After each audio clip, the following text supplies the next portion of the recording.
Hello guys, magandang gabi na.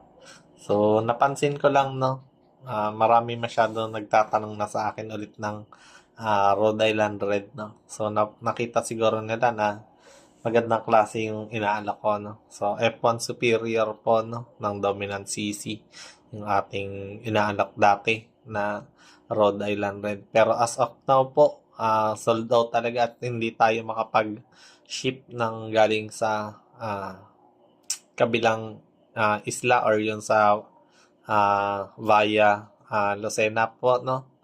Kasi medyo mahal yung ating shipping fee. Medyo talo tayo sa kapag binenta natin. Kasi ang shipping fee po sa mga day old, ang 20 peraso po ang singil sa akin ay 1,500. So, kada 20 pieces, 1,500, no? So naisip ko, lugi. Lugi po tayo, no? Kapag binenta natin. Tapos yung presyo pa ng sisiw at saka yung mga gagastosin pa natin, no? Para madala sa pier. Tapos plus pa, tapos sa malalaki naman sa mga 4 months old, 3 months old to 4 months old, no? O yung mga breeder size at saka yung mga RTL or ready to breed natin, ready to lay na mga F1 Superior na Rhode Island Red ay ang singil naman sa akin sa per peraso ay ah, 500 kada isa, no? So, kung mayroon tayong 10 na ipapadala dito sa Romblon, no? So, nasa 5,000 pesos ang ating shipping fee. So, lugi na naman, no?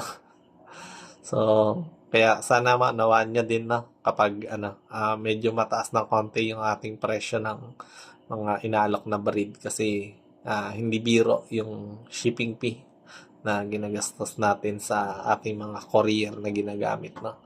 Sa trusted na courier natin. Medyo mahirap yung papalusot ng mga manok, no?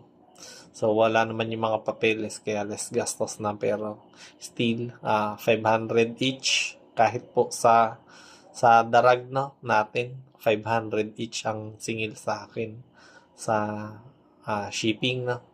So, ang presyo ng manok ay ranging ng 500 to 1,500. Tapos yung shipping fee ay gumagastos po ako ng kada kada isang pares ay gumagastos ako na minsan ng 2,000. So mas mataas pa yung shipping fee kumpara sa presyo ng manok. Ayan. So sa Rhode Island Red naman ay medyo mataas lang ng konti yung ating presyo ng manok pero halos taas. Halos nagpapantay din, no? Yan. So, kaya medyo mataas din yung ating bigay sa inyo, no? So, pinag-iisipan ko pa kung kukuha ko ng eggs or sisiw na, no?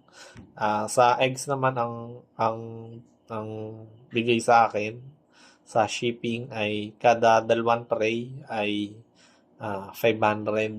So, pinag-isipan ko kung magpapapisa na lang ako kasi syempre kung dadalhin yun dito yung risk no na mabasag maging kung ilan yung mapisa no so sugal pa rin guys no sugal pa rin so pag-isipan muna natin kapag may budget na tayo sa mga ganyan susugal tayo no para mabigyan natin yung mga order sa atin no so medyo madami na yung nag-order sa akin hindi ko makater kasi sobrang dami. So, siguro pag inipon lahat, nasa 100 na sisiw na yung ano. So, ang shipping fee nun guys ay kung 1.5 kada 20. So, times 5. Nasa, ano din, magkano yun? So, 5 na times 5, ang dami din, no?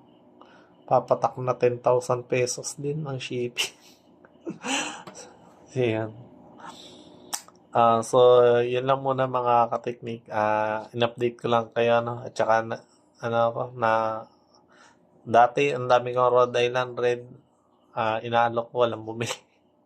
Konti lang. Nung napaubos ko na, saka naman sobrang daming orders. So, nakita siguro nila yung magkaiba kasi yung pure breed sa sa F1 Superior, tapos iba pa rin yung quality ng ah, F1 Superior sa mga parent stock. So, yun.